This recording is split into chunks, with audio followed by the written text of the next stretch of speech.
محترم ساتھیوں، السلام علیکم ورحمۃ اللہ وبرکاتہ۔ آج فرینڈس آپ سب کیسے ہیں؟ امید کرتا ہوں آپ سب خیریت و عافیت سے ہوں گے۔ الحمدللہ رب العالمین والعاقبۃ للمتقین والصلاۃ والسلام علی سید المرسلین وعلى خاتم النبیین لا نبی بعد، صدق اللہ العظیم۔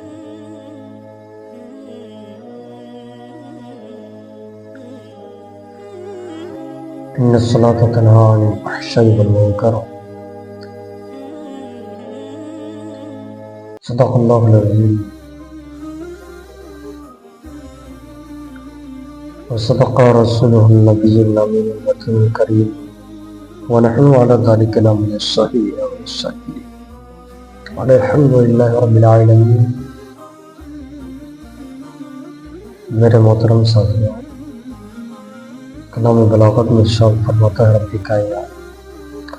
ان الصلاۃ تنہی عن الفحشاء والمنکر، یعنی بے شک نماز بے حیائی اور بری باتوں سے روکتی ہے۔ انسان اگر کتنا بھی گنہگار رہے، کتنا بھی سمندر کے جھاگ کے برابر بھی اگر گناہوں کے اعمال میں تو انسان نماز پڑھتا ہے، رب کائنات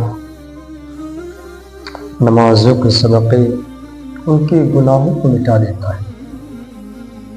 اور ایک حدیث میں آتا ہے کہ جو انسان وضو کرتا ہے،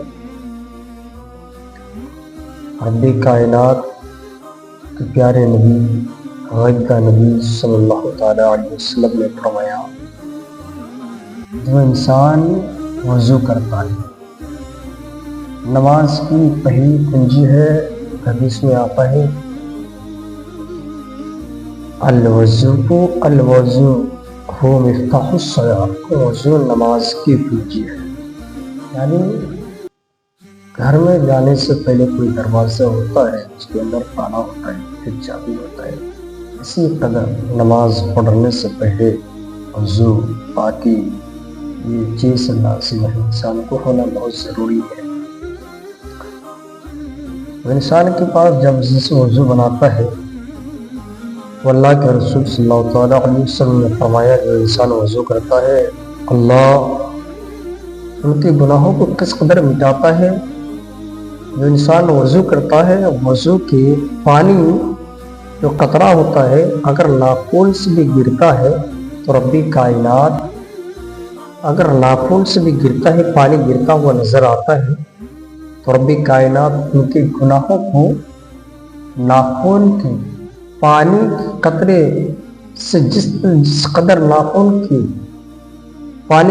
سے پانی کا قطرہ گرتا ہے، اس طرح ان کے گناہوں کو ان کے اعمال سے گرا دیتا ہے۔ تو آپ سب کو چاہیے کہ نماز پڑھو، نماز پڑھنے سے چہرے روشن ہوتے ہیں، ایمان تازہ ہوتا ہے، دل بھی منور ہوتا ہے، تازہ ہوتا ہے، اور دنیا میں بھی عزت بھی ہمیں ملتی ہے، آخرت میں بھی ہمیں عزت ملتی ہے۔ ایک دنیا کی کہاوت ہے، کوئی انسان اگر کسی کے گھر میں جاتا ہے، ایک دن کسی کے گھر میں جائے، 2 دن جائے، 3 دن جائے، تو کیا ہوتا ہے، پہلے ایک دن عزت ہوتی ہے، دوسرے دن عزت ہوتی ہے، تیسرے دن عزت ہوتی ہے، یہاں تک کہ مہینے دن تک ان کی عزت کی جاتی ہے، مگر مہینے دن کے بعد ان سے اس طرح ان لفظوں کے ساتھ بلایا نہیں جاتا ہے جس طرح مہمان کی قدر کی جاتی ہے۔ اب اس ایسے لفظوں کے ساتھ اسے بلایا جاتا ہے جسے ہم سب کو سننا گوارا نہیں کرتا ہے۔ کسی انسان کی دل ٹوٹ جاتی ہے، کسی انسان پریشان ہو جاتا ہے۔ تو آپ سب دیکھنے یہ سوچنے والی بات ہے، کسی انسان کے ہم گھر میں جاتے ہیں تو ہمیں اتنی عزتیں نہیں ملتی ہے، ہم جتنا اللہ کے گھر میں سجدہ عبادت و ریاضت کرتے ہیں، جتنے رب کائنات کے گھر میں جاتے ہیں، جتنا بار ہم جاتے ہیں، رب کائنات اتنی ہی زیادہ ہماری عزتوں میں اضافہ کر دیتا ہے اور ہمیں اتنی ہی عزت ملتی ہے۔